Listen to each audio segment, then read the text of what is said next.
Hi, Brian McAvoy here with Inside Out Trading. Today we're going to have this is going to be a fun conversation. We're going to talk about the three reasons you keep chasing trades. I know this is something that just drove me nuts. In my first year of trading, I was chasing trades all the time, and I knew I wasn't supposed to, but it drove me nuts. It was like, I know I'm not supposed to do this. I know it's just, it's making me lose more trades than it should.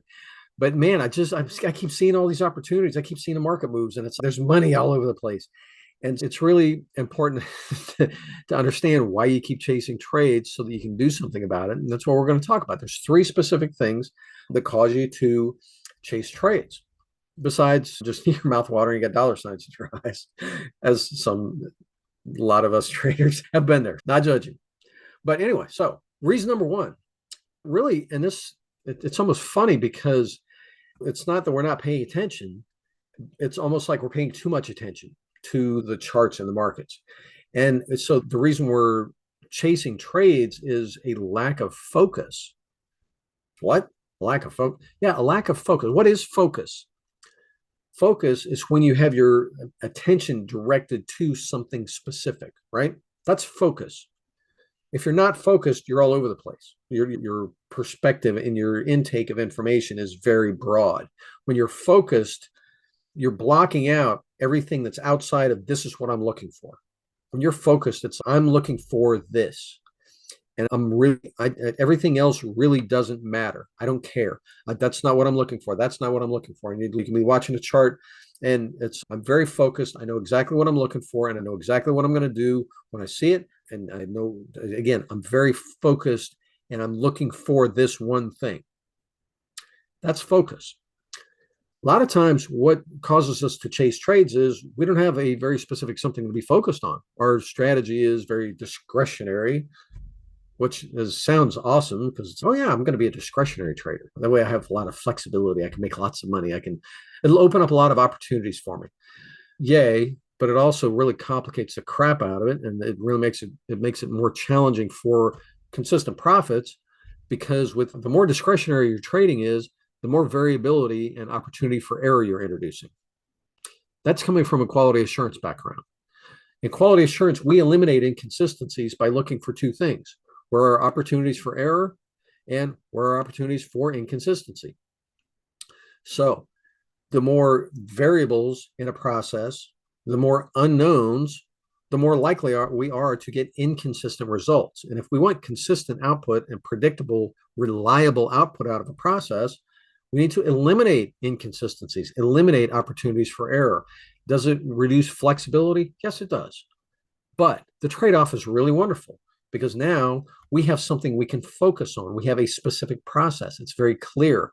It's very repeatable. And best of all, it's easy to execute even in a changing environment, which the markets are. Now, so lack of focus. In order to focus, you need to have something to focus on. You need to have a really good, clear process based on a reasonable strategy. It doesn't have to be a great strategy, it's a reasonable strategy. If it's a good process and you can execute it consistently, it should make money. And it will, again, seriously, if it's a decent strategy and you execute it consistently, that will outperform a great strategy executed inconsistently or highly discretionary trading where you're just trying to trade whatever the markets throw at you or present to you. So that's the first cause of chasing trades, lack of focus. Second cause is really a lack of security in your own strategy or source system or yourself. If you don't have a strong security that what you have, your strategy and your process for trading and your execution, if your security in that is low or lower than it should be, you're going to have that anxiety going to the markets, that uncertainty, that doubt. That's going to make all those other opportunities when the market's moving or whatever, all that much more tempting because I don't have the security in my own thing to know that I'm going to be okay financially and I'm going to make the money that I need to financially. I'm going to reach my financial goals. I don't have that security there. So I need to chase these other things because I don't know if I'm going to make it otherwise. And that's why they have so much lure. It's because here's the thing. Think about it. If you got a strategy and you know that it will present you 10 opportunities a week, and with those 10 opportunities and the size of account, the size of trade you're making, that you're going to make your $2,000 a week, and you do it on a regular basis, and again, you have a good security in that,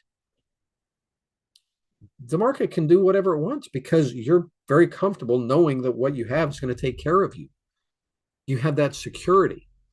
It's when you have the insecurity, that anxiety, that doubt, that's when all the other money appearing in front of you has so much appeal and lure because it's speaking to that insecurity.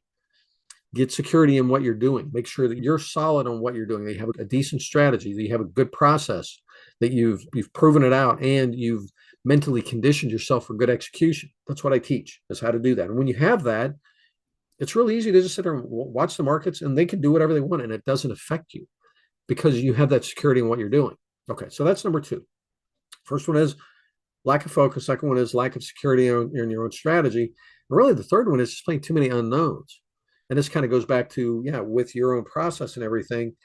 If you just plain got a lot of unknowns, maybe you don't have a good clear strategy, you don't have, or you have a strategy and it's using indicators that you don't fully understand. You're trying to trade too many markets, whatever. You have a lot of unknowns. Maybe you just haven't tested it out enough, or you haven't tested it properly. Testing properly, back testing, forward testing, all that kind of stuff. It is so huge to having confidence in resolving issues with a system. And if you don't do it or you don't know how to do it properly, it can almost be counterproductive to try to test. But when you do it right and you resolve the unknowns and you have a really solid process, so no matter what pops up, you know how to deal with it. Those unknowns are gone. Again, that only adds to your security and making it easy to execute what you do have, and seeing the other things going on without them tempting you or whatever, because again, you don't have that insecurity. So really, yeah, just having too many unknowns. If you have unknowns about your strategy, unknowns about your process, unknowns about, yes, what should I expect from it? Three losers in a trade, is that a reasonable thing to expect or not? If you don't know because you haven't tested it, yeah, a little bit of a drawdown can throw your confidence off in a rack. And so if you know that, yes, my system is fine and over 100 trades, yeah, I may see this kind of drawdown and it'll come right out of it, no worries, and I'll get to see a nice run on the other side of it. Cool. But if you don't know this, yeah, the little drawdown could totally wreck your confidence and your execution, everything. So three things, three reasons you keep chasing trades: lack of focus, lack of security in what you got, and the third one is too many unknowns. You can resolve all three of these by getting a solid handle on what you're working with and yourself as the executor of that strategy and system. That's what I teach at InsideOutTrading.com, is how to get clear on what you're doing, establish a consistency, prove it out so you know it works, how to do the mental conditioning so that we undo the damage of the past, all the bad experiences you had with trading, keep them from haunting you again, and wire you so that you have that good execution and the confidence in your strategy and your system and in yourself and executing it. So now, yeah, you go to the markets, it's easy to focus because you have that clarity and you have that security in what you got and in yourself, and you've eliminated the unknowns because, yeah, you've worked them all out.